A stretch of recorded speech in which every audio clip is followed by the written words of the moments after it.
Go. Good evening. Today we will be witnessing a formal debate on whether the Individuals with Disabilities Education Act, or IDEA, mandate of free and appropriate public education, or FAPE, should include applied behavior analysis for ABA services for individuals with autism spectrum disorder, or ASD. On our pro side of the debate, we will have Caitlin Mattioni as the stater, Amy Selfridge as the prover, and Brianna Nason as the attacker. On the con side of the debate, we will have myself, Emily Baker, as the stater, and Donna Seppi as the prover and attacker. Let's start by turning to the pro stater, Caitlin, as we answer the question, is ABA a necessity for students with ASD to have access to a free and appropriate public education? Hi, I'm Caitlin Mattioni and I'm the pro stater. Under the Individuals with Disabilities Education Act, or IDEA of 1975, children with disabilities are guaranteed FAPE, which stands for Free Appropriate Public Education. Students with disabilities have the same public education as students and benefit from public education. Students with disabilities may need special education and or related aids and services. ABA in the public school system should be considered as a related service. ABA stands for Applied Behavior Analysis. It focuses on the use of positive reinforcement to create lasting behavior changes and is an evidence-based practice. ABA is the most widely used treatment for individuals with ASD. ABA is supported by mass amounts of research and uses many techniques for increasing positive behaviors. For example, communication, self-help skills, play skills, amongst many others. It has also shown those negative behaviors such as aggression, self-injurious behavior, and tantrums. Since all students with disabilities are guaranteed FAPE, that education may look different for each and every student, and the benefits of ABA in the schools would help the students to become more successful within the public school setting. Now you will hear from Emily on the opposing side. I'm Emily Baker, and I am the con stater. Individuals with Disabilities Act states that all children have the right to a free and appropriate public education, which is widely known as FAPE. The law describes appropriate to mean a multitude of things, including the types of classrooms that are appropriate for students and more. Under the definition of appropriate, FAPE states students with disabilities may require related services and or aids to accommodate their needs to access their education. The law states that some of these services include speech therapy, occupational therapy, physical therapy, psychological counseling, and diagnostic services. Among these related services, ABA is not listed. In 2004, the Individuals with Disabilities Education Improvement Act added that behavior methods were necessary for dealing with classroom behavior, but it does not state what this entails in forms of specific programming. Classroom behavior is a necessary component to any classroom, general education, or special education, but the school should not be told that behavior is improved only by using ABA. Students with disabilities are guaranteed an education that is designed to fit their needs to the same extent that a student without a disability would receive. FAPE requires that students in special education are provided with an individualized education program, or IEP, to hold schools legally accountable for meeting the needs of the individual. All schools are required to have trained personnel who have access to appropriate materials and equipment to meet the needs of the student. FAPE does not require schools provide what is necessary for all individuals with disabilities to be given an equal education that a non-disabled student has access to, but it never states exactly what programs that entails because all students have different needs. Therefore, FAPE should not just include ABA as the only behavior intervention that is appropriate for meeting the needs of individuals with autism. I'm Amy Selfridge, and I'm the pro-prover. Since the implementation of IDEA in 1975, there has been much discussion on what a free and appropriate education entails. In the 40-plus years since the inception of IDEA, there have been numerous court cases addressing this exact issue. Many of the recent discussions and court cases focus on the introduction to the 2004 IDEA legislation, which stresses yearly progress and self-sufficiency. The findings of Congress in the 2004 IDEA legislation suggest there has been an insufficient focus on applying replicable research on proven methods of teaching and learning for children with disabilities. The Individuals with Disabilities Education Act goes on to suggest that an IEP specification of specially designed instruction and related services should be based on peer-reviewed research. At the time of the first IDEA legislation in 1975, the estimated prevalence of autism was 1 in 10,000. As of April 2018, the Centers for Disease Control and Prevention revised that number to be 1 in 59 children, and a government survey of parents recently estimated the prevalence to be even higher at 1 in 45 children. Due to the rise in prevalence and the ongoing litigation for a free and appropriate education for children with many disabilities, it is time to re-evaluate the interpretation of FAPE, specifically in regards to the inclusion of ABA services for those who would most benefit from it. ABA is an evidence-based treatment backed by peer-reviewed research that has been shown to be effective not only for children with autism, but for many other diagnoses as well. One relevant court case involves Andrew F., a teenager diagnosed with ASD. In March 2017, the U.S. Supreme Court ruled that schools must provide students with disabilities a free and appropriate education, which will enable them to make progress. In the past, many school districts have offered minimal services like this. In the future, we should stop accepting low expectations and adequate minimal services and start expecting more progress and research-driven educational opportunities for our students with disabilities. After all, decisions need to be made based on the best interests of the individual child whenever possible, rather than what is easiest or cheapest for the staff or what works for another child in the school.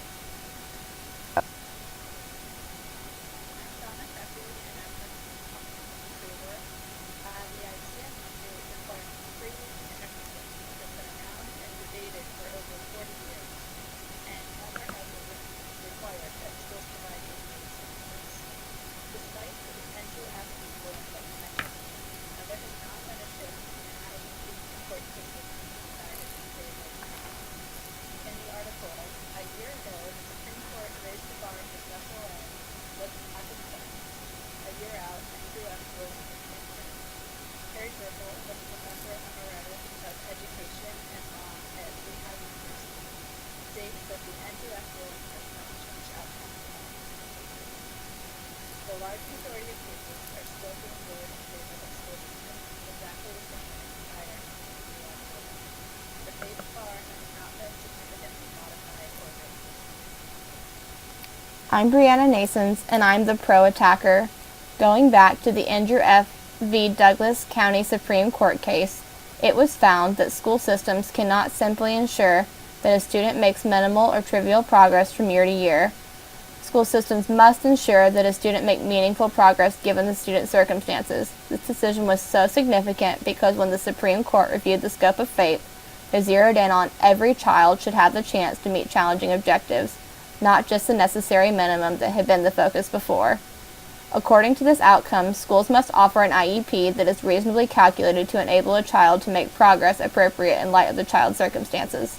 There is no one more qualified to do this than a behavior analyst, as it is one of their ethical codes.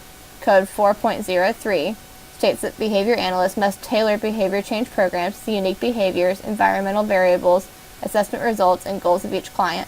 To me, there is no more fitting an application than ABA to carry through with the outcomes of this case. And to the point that this case has not changed much, that should not be an excuse for why school systems can't do better. Finding a loophole and allowing students to meet bare minimum requirements is nothing that school systems should be proud of. Just because no one is watching closely enough doesn't mean that these students don't deserve more than the minimum of what is afforded to them.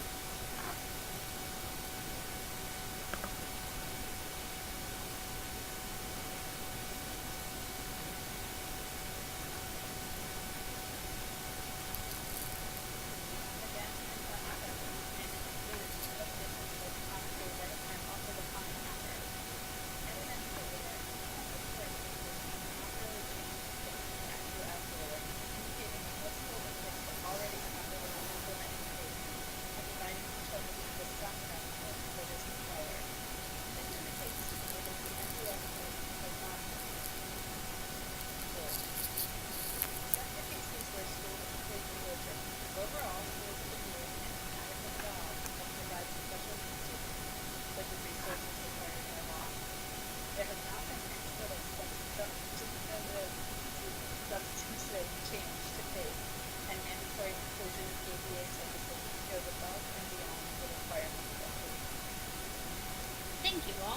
We will now hear each side's argument of, is ABA the best effective way to educate children with ASD?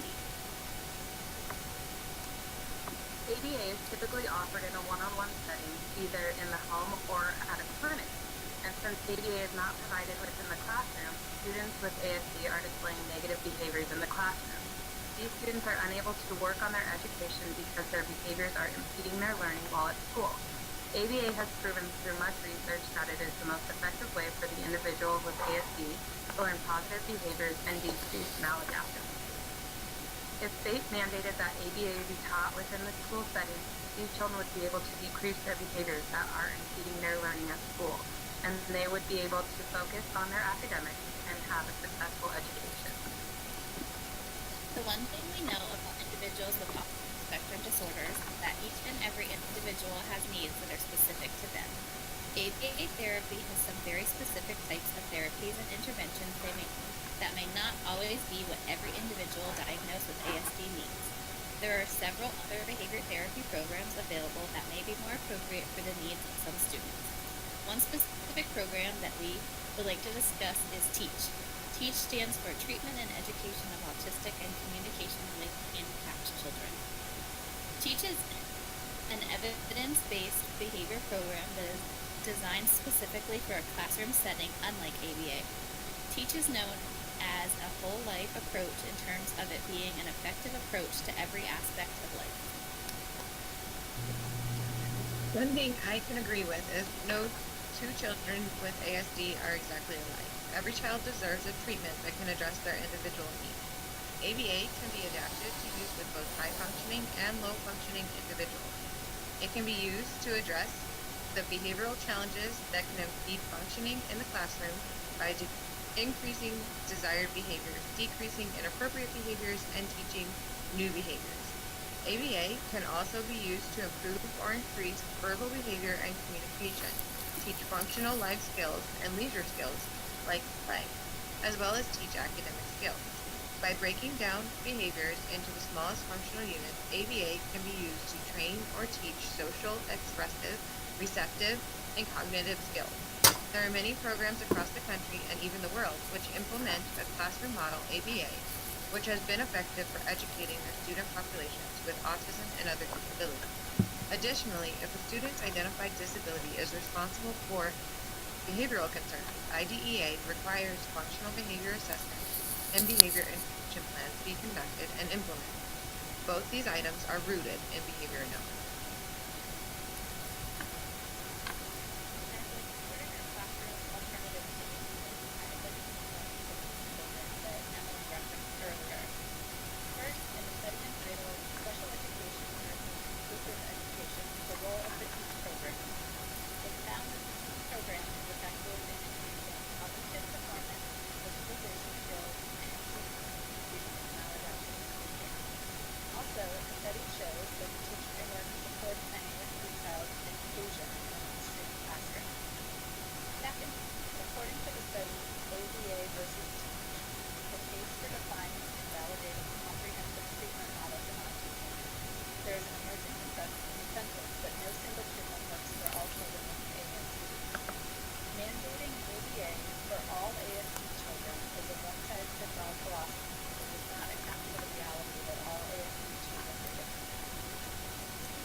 The Young Autism Project run by Dr. Lovas from UCLA in 1987 showed that young children with ASD showed dramatic improvements with intensive ABA therapy. From a group of 19 students, 47% gained a normal intellectual and educational functioning over a period of 2 years and were ready to successfully attend public school by first grade. Not only does TEACH not have this kind of data as proof, but it also doesn't replicate real-world scenarios like ABA. ABA is rooted in application and analysis of behavior, not just a structured approach at educating children with communication challenges. Therefore, it is more effective for helping them with their overall deficits in life. One-on-one attention is needed for appropriate behavior modification and problem behaviors, which are a major focus of ABA therapy, and these behaviors need to be under control before education can occur. TEACH has also not been proven to continually improve student skills and ability, and is seen as effective because parents feel more supported by it, even if their child is showing incredibly limited improvement. There also isn't much research on the success of teach on children who fall lower on the ASD spectrum as they need more support. Applied behavioral analysis is the only scientifically proven treatment for autism according to the current Surgeon General of the United States, as it shows marked long-term success. And according to BACB Code 2.09, clients have a right to effective treatment based on research that is adapted for their particular needs, which is the key to ABA in a scientific practice.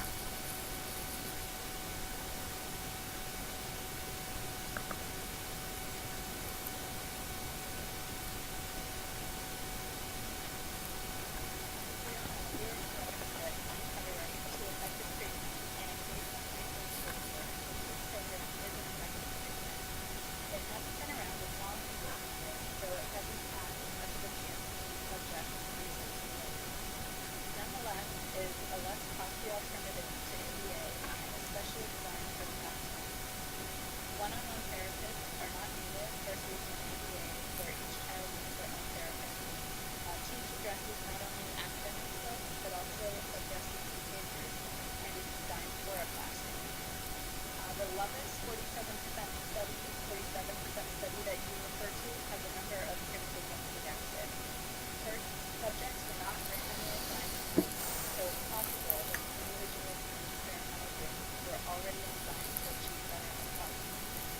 Second, the Lovis study commonly included reviews of the MRSA technique, which is no longer a primary option according to the BACB code, including 4.01, dealing with intellectual consistency, and code 4708, considerations rooted in functional use. Last, no one has been able to replicate this 47% standard ever again, leaving the results of the Lovis study highly questionable. Alright, now we will hear both sides answer, is ABA designed for public education? On the con side, we believe ABA is not designed for public education classroom. For starters, FAPE's goal is that students get services they need to allow them to access the curriculum. Even in ABA's learning interventions, such as discrete trials, curriculum is not easily taught. Although ABA therapy does have an educational component to it, the goal of ABA is not to teach these students the curriculum, it is to teach them how to display behaviors that are socially appropriate. Applied behavior analysis is focused on working on behaviors that in the natural environment, including home, school, and the community. While in a public school, there are a lot of boundaries that affect how teachers and specialists can work on specific behaviors. For example, if a student is eloping during dinner time, school cannot work on that behavior with ABA therapy because public school employees would never be in that child's natural dinner environment. Well, in 2004, the Individuals with Disabilities Education Improvement Act was passed that mandates the public education use behavioral methods to handle classroom behavior. Some of these include functional behavior assessments, positive behavioral supports, and behavioral intervention, all of which are designed to help any student in the school to maintain behaviors in order to receive the most successful education. Many of the treatments used in ABA, for example, discrete trial training, are already being used to some capacity, so it makes sense to implement ABA in the public schools. Self-contained classroom teachers and paraprofessionals are oftentimes spending a portion of their day working on student behavior, so implementing it in a way that is most effective and evidence-based would be the best way possible for these students to be able to eventually decrease behaviors and access the curriculum without their behavior impeding their learning.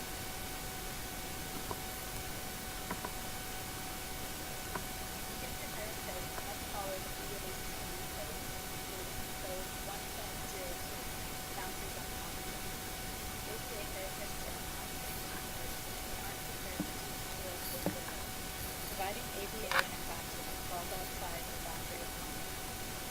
Another relevant code is 4.07, environmental conditions that interfere with implementation. Mainstream public classrooms are not the right environment to implement ABA. A major function of behavior is attention seeking. Many behaviors cannot safely or appropriately be ignored in a classroom setting. There's no reason that an ABA instructor or paraprofessional trained in ABA could not successfully implement a BCBA's treatment plan, there are slight modifications that could be made to a clinical model of ABA to make it effective in a classroom setting. In fact, there's many studies that show ABA in a classroom setting is an effective method for working with children with autism and other disabilities. Brindle and his colleagues were able to demonstrate that an ABA educational model for children with autism can be delivered effectively in a mainstream school setting with integrity. Additionally, as an RBT who has worked in a preschool setting, I can tell you that many behaviors can be safely and or appropriately placed on extinction in a classroom setting. Certain behaviors like aggression or self-harm aren't appropriate for extinction anyway. It's important to understand that extinction means you determine the function of a behavior and terminate access to the reinforcer for that particular behavior. Extinction for attention-maintained behaviors doesn't mean you ignore the student, but rather you ignore the behavior. Some strategies that are commonly used in conjunction with extinction in a classroom are functional communication training, differential reinforcement, non-contingent reinforcement, response interruption, and redirection. By conducting functional behavioral assessments and functional analyses, BCBA can develop classroom-appropriate interventions to effectively change the behavior. The most important aspect of ABA in a classroom setting is data collection and analysis. This data collection and analysis will allow ABCBA to make informed decisions on the future response to behavior.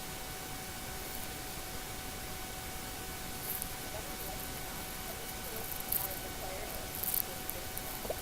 ABA therapists aren't trained to ABA methods are not designed to assist a curriculum. You're trying to fit a square peg in a round hole. ABA is not for school system. The teach model, on the other hand, takes trained teachers and a few days of training for teachers. The teachers are proficient in the teach model. Taking an ABA therapist, trying to make him or her teach the system. Also, as we've all stated, many hours of intense ABA therapy are required for successful outcomes, and introducing empowered ABA therapy in the classroom is pulling children away from their required by law curriculum. Here's a basic common sense reason that ABA is not a good fit for the classroom. In an extensive ABA round, if the function of a behavior has been intended to be attention, then the behavior must be ignored. Typically, a child cannot be left to scream in the schoolroom. It's disruptive to other students. Also, mainstream education is often preferred as the traditional choice for children with disabilities. ABA needs one-on-one guidance. This will lead to removing children from mainstream classes rather than integrating them. This is an easy fix. Work with the school systems to integrate and train staff on how to keep children in the classroom and include ABA principles within the instruction. ABA is for everyone, and most of what keeps it from being implemented in school systems are the attitudes and perceptions of educators, educator fear of curriculum change, dealing with invasion of personal space or privacy from ABA staff, political problems with the education system, discrepancy between ABA models, high cost and training need, lack of support and parental involvement.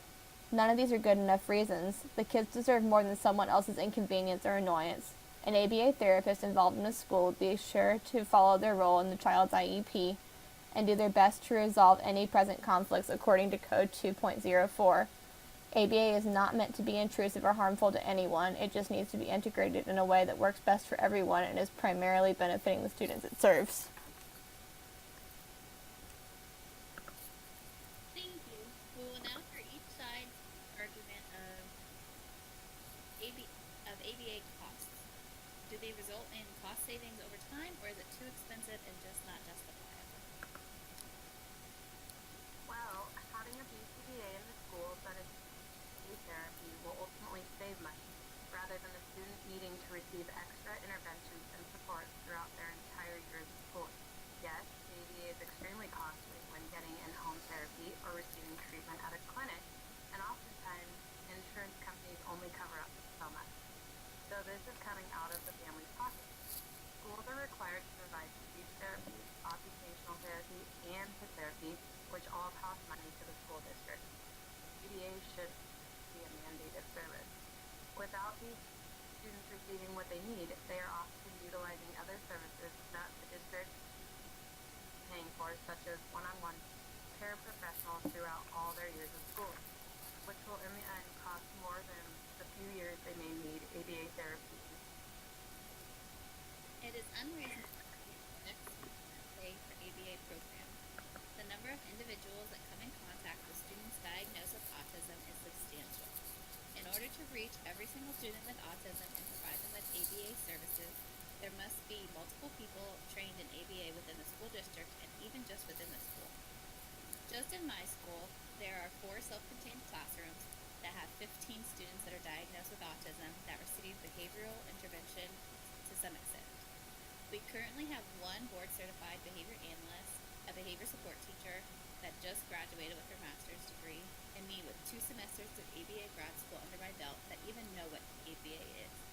That is 3 professionals out of 17 professionals that even know what ABA really is. I am not certified to provide any kind of ABA therapy, but I am certified to use my degree in special education and the techniques from my degree to teach these individuals. The BCBA and behavior support teacher we have more of an office role in terms of paperwork for the students and their behavior.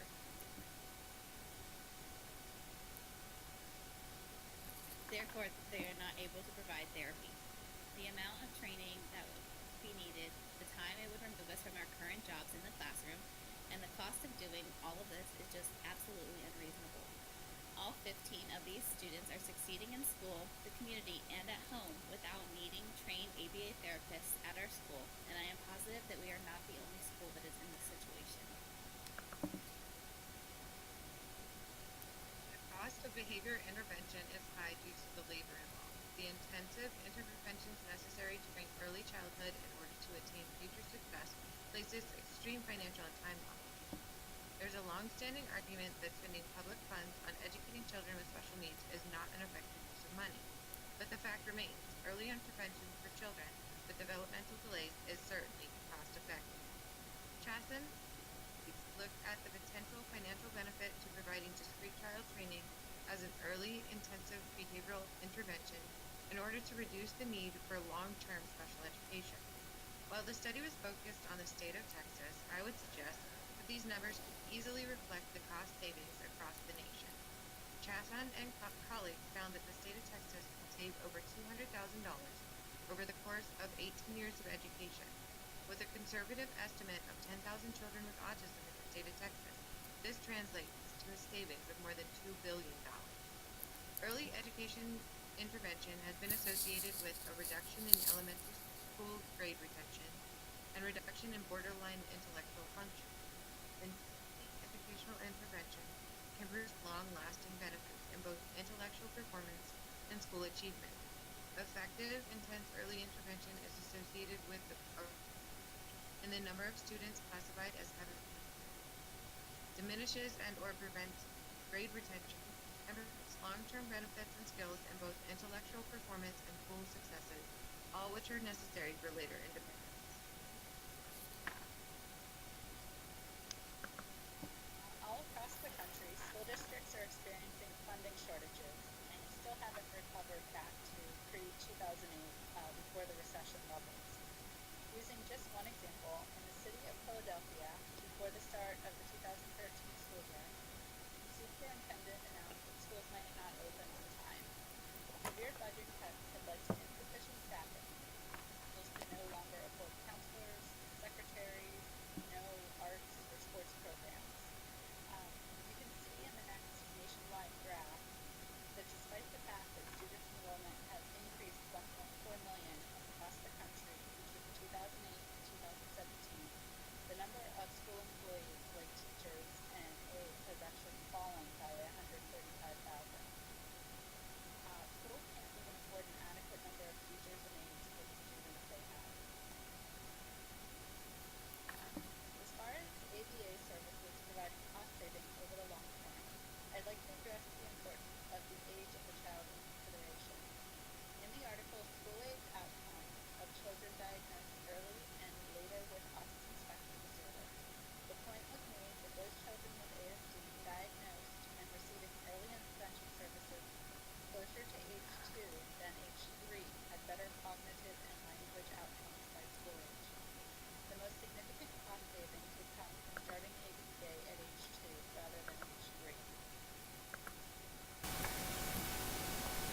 School systems will pay more for one-on-one parapros over the educational lifespan of the child than they would for ABA early on. A one-on-one special needs parapro makes roughly $25,000 on a year, while the BCBA, who can serve multiple students, makes roughly $48,000 on average annually. The BCBA would not only service multiple children, but also assist instructors with implementing ABA techniques within a classroom environment. It is even possible to consider having one BCBA that monitors multiple schools and have registered behavior technicians who make an average of $30,000 a year and can see multiple clients be placed at the school to be overseen by the BCBA. This would be just like hiring any other support staff, and all work would be contracted through a payment arrangement that would be met early on, according to Code 2.12. Also, while early intervention is crucial, it doesn't mean that students on the spectrum cannot benefit from ABA services later on.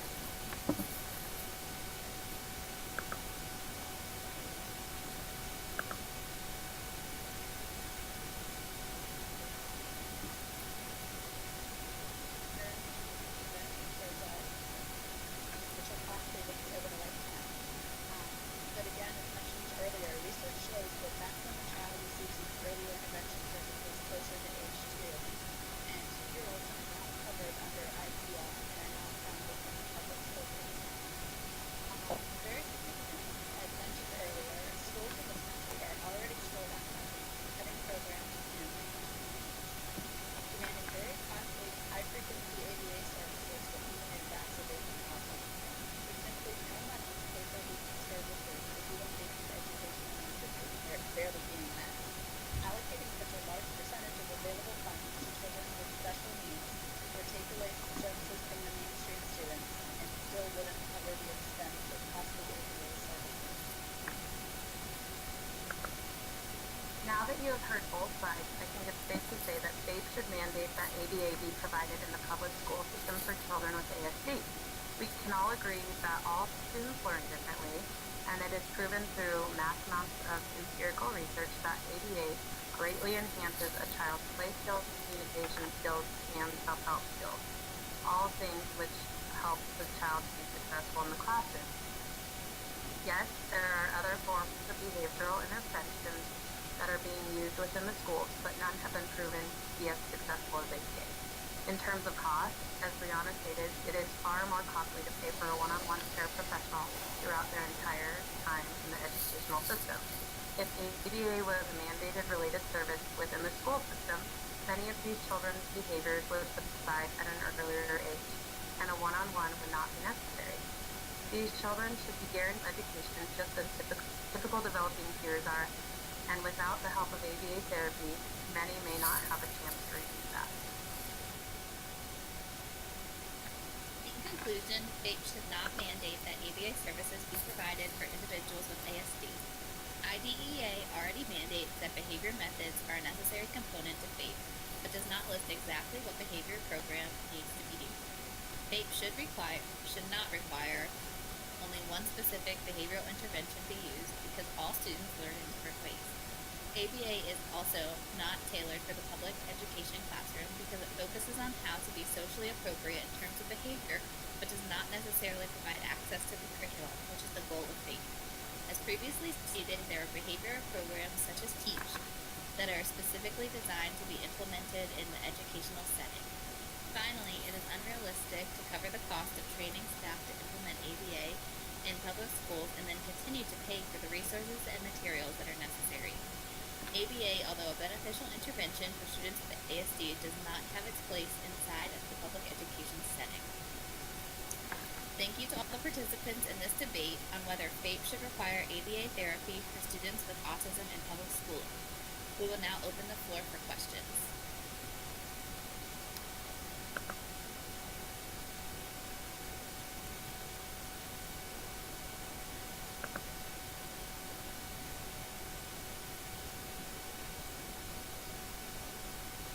I have a question. Whose responsibility would it be to fund an ABA program in the school system? Would it be the school's responsibility or the insurance company? Any research or thoughts on this for either side? I'd love to respond to that. FAPE stands for Free and Appropriate Public Education. We believe that ABA services appropriately should be included within a special needs education. As such, public schools would be responsible for funding ABA programs that take place within the school system. However, a lot of times insurance companies reimburse the school district for many provided services. This would hopefully include ABA depending on the insurance provider. I have another question. Children who cannot function in an academic setting, such as a school, often are given 40 hours of ABA in a clinic or health setting. Is there or should there be a compromise that allows for more of a mix of treatment and education to occur, particularly because insurance companies often will not authorize treatment that is educationally focused? I'll answer that one. Research, including studies like intensive behavioral treatment at school for 4 to 7-year-old children with autism by ESAT and colleagues, shows that children experience better outcomes when receiving pure ABA services versus the same number of hours of an eclectic or mixed approach. The better outcomes include children performing significantly better on standardized measures of language, adaptive, and cognitive function. While incorporating academics into the child's schedule, care should be taken to not take away from the minimum number of hours of ABA that the child needs to achieve successful outcomes. I have one final question. What happens to ABA during breaks and summers? Does it continue, or do children just not get those services during those breaks? ABA services would be provided during the school year and during the extended school year if the child needs to, as the public school system is responsible for providing services to children while school is in session.